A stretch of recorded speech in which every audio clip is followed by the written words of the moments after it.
ఏ British India నహీ హై, David Reddy కా ఇండియా అంటూ మన ముందుకొస్తున్నాడు మంచు మనోజ్. డేవిడ్ రెడ్డి టీజర్తో సరికొత్త గెటప్లో కనిపిస్తున్నాడు మంచు మనోజ్. హనుమరెడ్డి ఎక్కంటి దర్శకత్వం వహిస్తున్న ఈ సినిమా బ్రిటిష్ కాలం నాటి ఒక ఇంటెన్స్ ఉన్న కథను చెప్పబోతోంది. కేజీఎఫ్, సలార్ లాంటి సినిమాలకు మ్యూజిక్ అందించిన రవి బుషుషూర్ దీనికి మ్యూజిక్ అందిస్తున్నాడు. టీజర్ ఆద్యంతం ఆకట్టుకునేలా రా అండ్ రస్టిక్ విజువల్స్తో అద్భుతంగా ఉంది.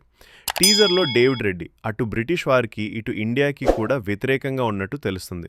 అసలైన కథ ఏమిటి అనేది వేచి చూడాలి. తెలుగులో ఉన్న హీరోల్లో మనోజ్ అండర్ రేటెడ్ హీరోగా మిగిలిపోయాడు. మేజర్ చంద్రకాంత్, అడవిలో అన్న, ఖైదీగార్ లాంటి సినిమాల్లో తండ్రి మోహన్ బాబుతో కలిసి చైల్డ్ ఆర్టిస్ట్గా నటించి 2004లో దొంగ దొంగది సినిమాతో పూర్తిస్థాయి హీరోగా ఇండస్ట్రీలోకి అడుగుపెట్టాడు.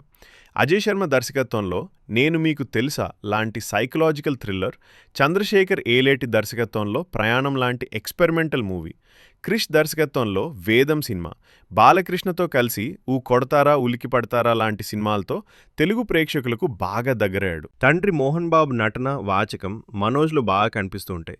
17లో గుంటూరోడు, ఒక్కడు మిగిలాడు లాంటి సినిమాలతో పలకరించిన తర్వాత కొన్ని కారణాల వలన ఎక్కువగా సినిమాలు చేయలేదు. మళ్ళీ చాలా సంవత్సరాల తర్వాత నెగిటివ్ టచ్తో భైరవం, పూర్తిస్థాయి విలన్గా మిరైలో కనిపించి తనలోని ఒక కొత్త కోణాన్ని తెలుగు ప్రేక్షకులకు చూపించాడు. మనోజ్ రీఎంట్రీ ఇచ్చిన తర్వాత తనకు సరిపడే పాత్రలను ఎంచుకుని సరైన మార్గంలో ప్రయాణిస్తూ కొత్తగా తనను తాను ఆవిష్కరించుకునే ప్రయత్నం చేస్తున్నాడు. మిరై సినిమాలో అద్భుతమైన నటన, వాచకంతో అందరి దృష్టిని ఆకర్షించాడు. విషయం ఉన్న నటుడికి సరైన పాత్ర లభిస్తే ఎలా ఉంటుంది అనే దానికి మిరై సినిమాలో మనోజ్ చేసిన క్యారెక్టర్ ఉదాహరణ. చిన్నతనం నుండి ఇండస్ట్రీని అన్ని రకాలుగా చూసి ఉన్నాడు మరియు కెరీర్ పరంగా ఎన్నో ఆటుపోట్లని ఎదుర్కొని ఉన్నాడు.